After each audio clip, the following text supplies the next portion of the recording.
بسم اللہ الرحمن الرحیم وحکمہ ان یختلف آخرہ باختلاف العوامل لفظا او تقدیرا، اور معرب کا حکم یہ ہے کہ اس کا آخر بدلتا رہے عوامل کے بدلنے سے، لفظی طور پر یا تقدیری طور پر۔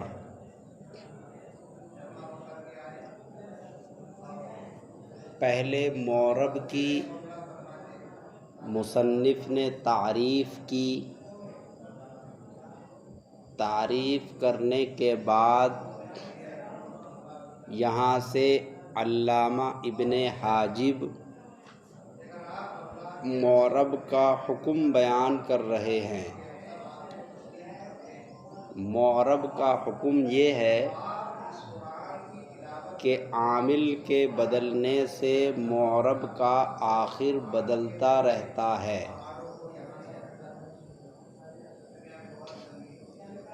جیسے جاءنی زید، جاءنی زیدن میں زید پر رفع آیا جاء عامل کی وجہ سے، زید معرب ہے۔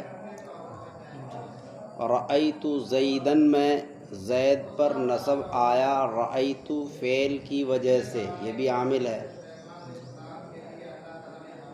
تو دیکھو زید معرب ہے، وہاں پر رفع دیا گیا اور یہاں پر نصب دیا گیا، تو معرب کا آخر بدل گیا۔ مررت بزیدن میں زید کو جر دیا گیا با حرف جر کی وجہ سے، با حرف جر بھی عامل ہے، عامل بدل رہا ہے۔ پہلے جاء عامل تھا، حالت نصب میں رأیت عامل تھا، اور حالت جر میں کون عامل ہے؟ با، عامل بدل رہا ہے۔ عامل کے بدلنے سے معرب کا آخر بھی بدل رہا ہے۔ پہلے زید پر رفع تھا، حالت نصب میں زید پر کیا آ گیا؟ نصب، اور حالت جر میں زید پر کیا آ گیا؟ جر۔ عامل بدلنے سے معرب کا آخر بدلتا رہتا ہے۔ عامل بدلنا چاہیے، جیسا عامل ہوگا معمول پر ویسا ہی اعراب آئے گا۔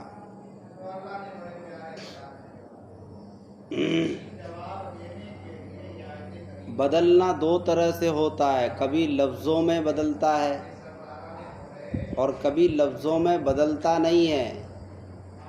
بدلنا پوشیدہ ہوتا ہے، مقدر ہوتا ہے۔ جیسے جاءنی موسیٰ، رأیت موسیٰ، دیکھو موسیٰ میں تبدیلی ہوئی، دونوں حالت میں موسیٰ ہے۔ مررت بموسیٰ، تو یہاں پر بدلنا تقدیری طور پر ہے، لفظی طور پر نہیں۔ زید کے اندر جو بدلنا تھا وہ کیسا بدلنا تھا؟ لفظی طور پر۔ اور موسیٰ کے اندر بھی بدلنا پایا جا رہا ہے، مگر وہ بدلنا پوشیدہ طور پر ہے۔ کس طرح ہے؟ تقدیری طور پر۔ سمجھ میں آئی بات؟ تو اسی لیے کہا لفظاً او تقدیراً، چاہے وہ بدلنا لفظی طور پر ہو یا تقدیری طور پر۔ یہ لفظاً او تقدیراً منصوب ہے یا تو تمیز کی بنا پر، اور اس کا ممیز، اس کا یختلف کا جو فاعل ہے وہ ہے۔ سمجھ میں آئی بات؟ یختلف فعل کا جو فاعل ہے وہی اس کا کیا ہے؟ ممیز۔ تو تمیز منصوب ہوتی ہے، اس لیے منصوب ہے۔ یا پھر یہ موصوف محذوف کی صفت ہے،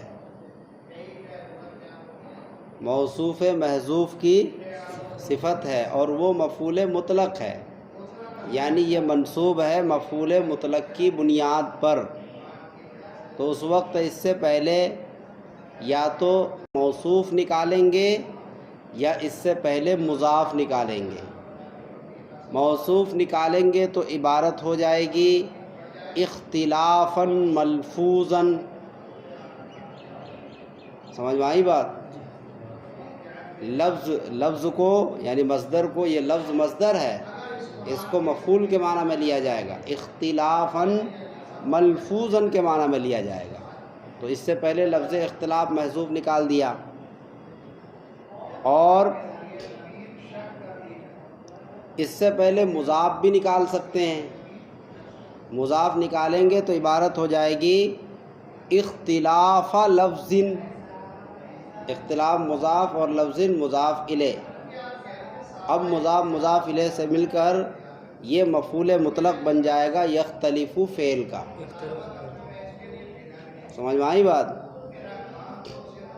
تو عبارت ہو جائے گی اختلاف لفظ او تقدیر، مضاف مضاف الیہ کی صورت میں، اور موصوف صفت کی صورت میں عبارت کیا ہوگی؟ اختلافاً ملفوظاً او مقدراً۔ سمجھ میں آئی بات؟ اور اس کو آپ جو ہیں حال بھی بنا سکتے ہیں، لفظاً او تقدیراً کو کیا بنا سکتے ہیں؟ حال۔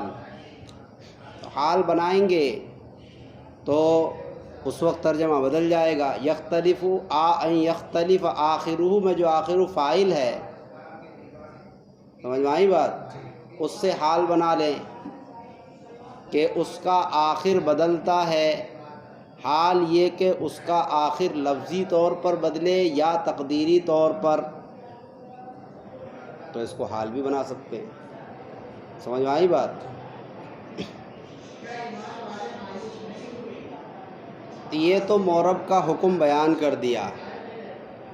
اب یہاں کچھ امپورٹنٹ باتیں ہیں۔ سب سے پہلے بحث ہے حکم، حکم کے بارے میں بحث ہے کہ لفظ حکم کی لغوی تعریف کیا ہے۔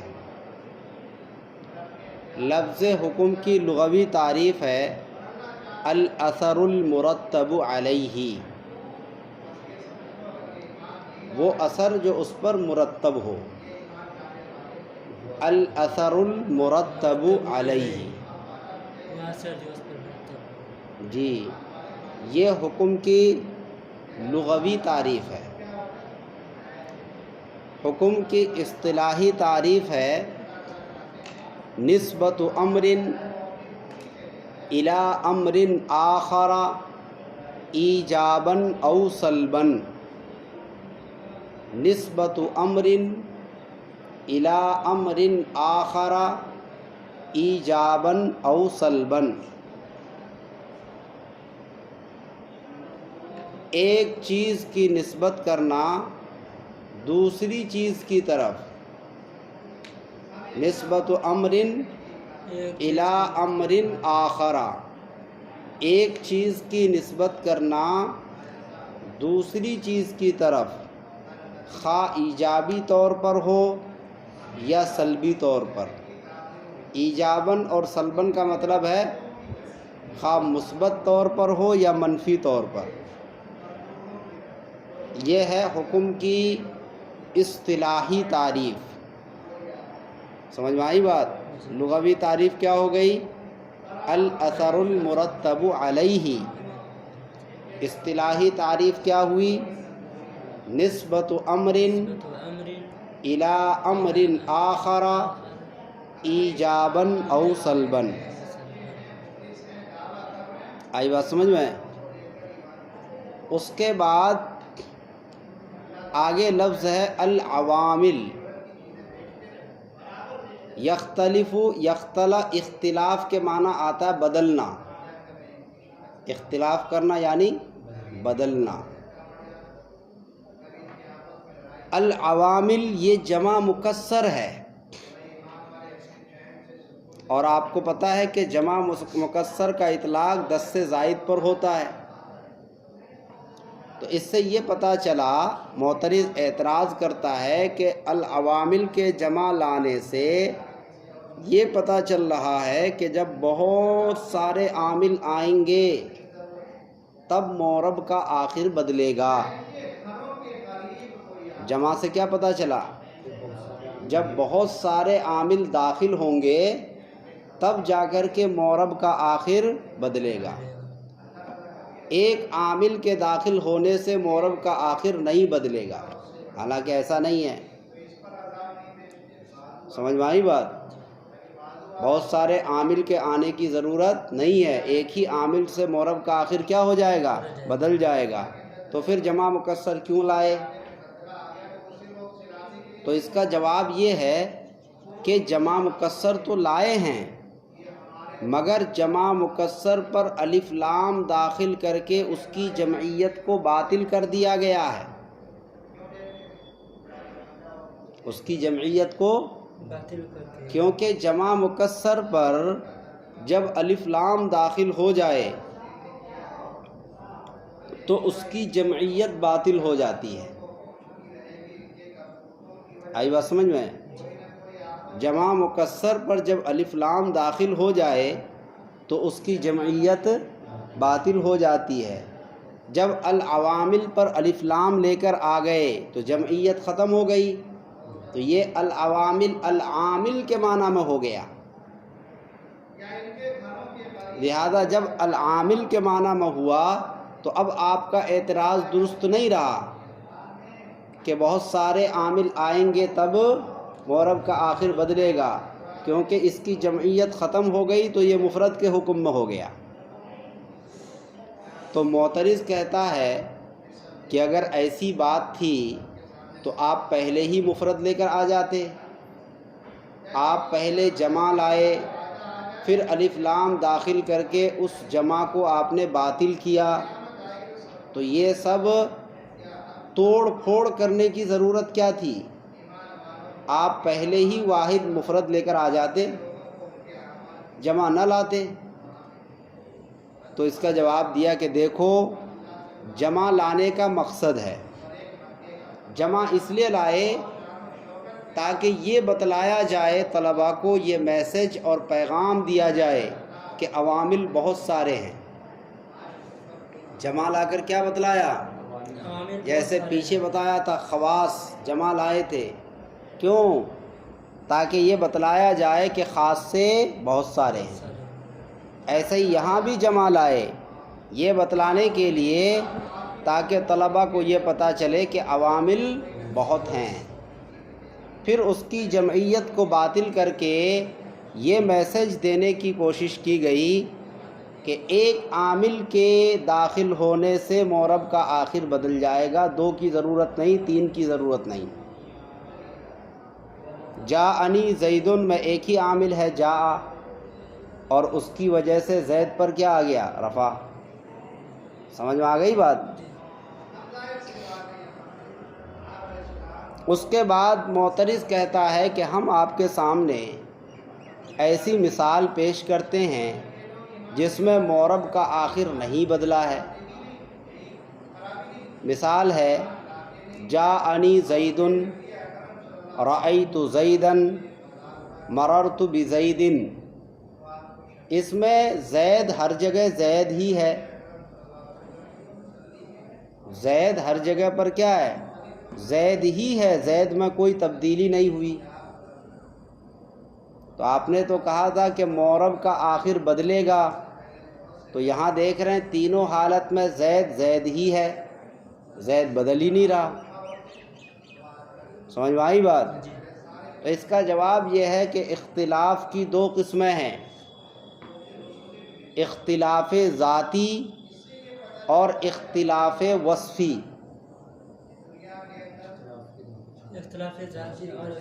اختلاف کی 2 قسمیں ہیں، نمبر 1 اختلاف ذاتی اور نمبر 2 اختلاف وصفی۔ ہماری مراد یہاں پر اختلاف وصفی ہے۔ اختلاف ذاتی کس کو کہتے ہیں؟ اختلاف ذاتی کا مطلب ہے حرف حرف سے بدلے، اور اختلاف وصفی کا مطلب ہے کہ حرکت حرکت سے بدلے۔ تو زید میں حرکت حرکت سے بدل رہی ہے، حرکت بدل رہی ہے نا۔ حالت رفع میں رفع والی حرکت تھی، اور نصب میں وہ رفع والی حرکت ختم ہو گئی، نصب والی حرکت آ گئی۔ آپ نے اعتراض کیا اختلاف ذاتی پر کہ حرف حرف بدلنا چاہیے، زید کا آخر میں جو دال ہے وہ دال بدلنا چاہیے۔ تو ہم نے کہا کہ یہاں ہماری مراد اختلاف ذاتی نہیں ہے کہ دال بدلے، ہماری مراد ہے اختلاف وصفی، حرکت حرکت سے بدلے، اور اس مثال میں حرکت حرکت سے بدل رہی ہے۔ آئی بات سمجھ میں؟ پھر معترض کہتا ہے کہ چلو ہم آپ کے سامنے ایک مثال پیش کرتے ہیں جس میں نہ تو اختلاف ذاتی ہے نہ اختلاف وصفی ہے۔ جیسے جاء موسیٰ، رأیت موسیٰ اور مررت بموسیٰ، سمجھ میں آئی بات؟ دیکھو یہاں موسیٰ تینوں حالت میں ایک ہی طرح ہے، اس میں کوئی تبدیلی نہیں ہوئی، اور آپ نے ابھی کیا کہا کہ حرکت حرکت سے بدلے، تو یہاں تو حرکت حرکت سے نہیں بدل رہی ہے، سمجھ میں آئی بات؟ اس کا جواب ہے کہ دیکھو اختلاف کی ہمارے یہاں پھر دو قسمیں ہیں، اختلاف کی ہمارے یہاں پھر دو قسمیں ہیں، اختلاف لفظی اور اختلاف تقدیری۔ جو یہاں پر آیا لفظاً او تقدیراً، اختلاف کی ہمارے یہاں پھر دو قسمیں ہیں، نمبر ایک اختلاف لفظی اور نمبر دو اختلاف تقدیری۔ ہماری یہاں اس مثال میں مراد ہے اختلاف تقدیری، کیونکہ یہاں موسیٰ میں حرکت حرکت سے نہیں بدل رہی ہے، موسیٰ کے اندر تبدیلی نہیں ہو رہی ہے، اس لیے کہ اس میں جو اعراب ہے وہ اعراب تقدیری ہے۔ کون سا اعراب ہے؟ اعراب تقدیری۔ اور زید پر جو اعراب تھا وہ اعراب لفظی تھا، اس لیے وہاں پر حرکت حرکت سے بدل رہی تھی، یہاں اعراب تقدیری ہے، اسی لیے حرکت حرکت سے نہیں بدل رہی ہے، بلکہ تقدیری طور پر سمجھا جائے گا کہ یہاں پر اعراب بدل رہا ہے۔ سمجھ میں آئی بات؟ معترض کہتا اچھا ٹھیک ہے، پھر ہم آپ کے سامنے ایک اور مثال پیش کرتے ہیں جہاں پر نہ تو اختلاف لفظی ہے نہ تقدیری ہے۔ جیسے جاء عمر، عمر، رأیت عمرا اور مررت بعمرا۔ اس مثال کے اندر دیکھو نہ تو اختلاف لفظی ہے اور نہ ہی اختلاف تقدیری ہے، کیونکہ مررت بعمرا میں اعراب نہیں بدلا، جو اعراب رأیت عمرا تھا عمرا میں ہے وہی اعراب کیا ہے؟ حالت جری میں بھی ہے، حالت جری میں جر نہیں آیا، سمجھ میں آئی بات؟ حالانکہ حالت جری میں کیا آنا چاہیے؟ جر آنا چاہیے، جر نہیں آیا، تو یہاں پر کوئی تبدیلی نہیں ہو رہی ہے، آخری حرکت میں یعنی حالت جر میں جر نہیں آیا، سمجھ میں آئی بات؟ تو اس کا جواب یہ دیا گیا کہ اختلاف کی پھر دو قسمیں ہیں، نمبر ایک اختلاف حقیقی، نمبر دو اختلاف حکمی۔ سمجھ میں آئی بات؟ ہماری یہاں پر مراد ہے اختلاف حکمی، یعنی اختلاف حقیقی کا مطلب ہے کہ کوئی حالت کسی حالت کے تابع نہ ہو، کوئی حالت کسی حالت کے تابع نہ ہو۔ جیسے جاء زید، رأیت زید، مررت بزید میں کوئی حالت کسی حالت کے تابع نہیں ہے. حالت رفع میں رفع آ رہا ہے، حالت نصب میں نصب آ رہا ہے، حالت جر میں جر آ رہا ہے، کوئی کسی کے تابع نہیں ہے.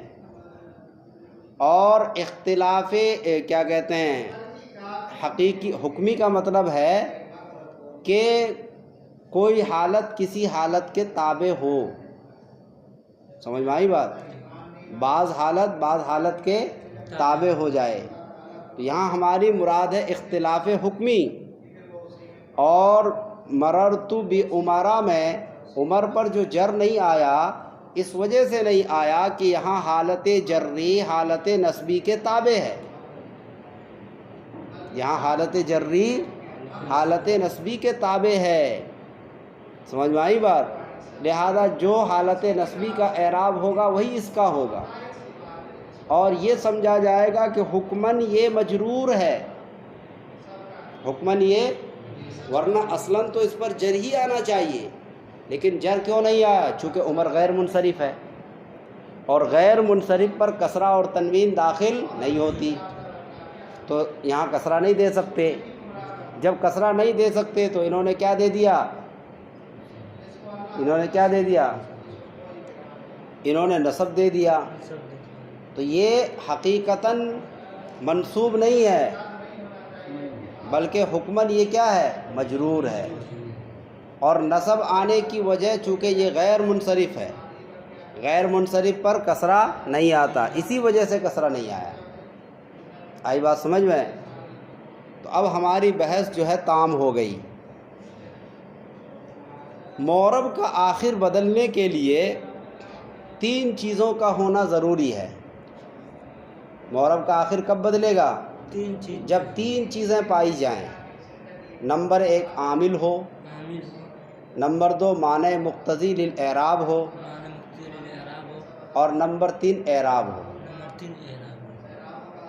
یہ 3 چیزیں جب پائی جائیں تبھی معرب کا آخر بدلے گا. معنی مقتضی للاعراب کا مطلب وہ معنی جو اعراب کا تقاضا کرے، یعنی معنی فاعلیت، معنی مفعولیت اور معنی اضافت، یہ ہونا ضروری ہے، اور اعراب کا ہونا ضروری ہے. ان 3 چیزوں کے ذریعے سے معرب کا آخر بدلتا ہے.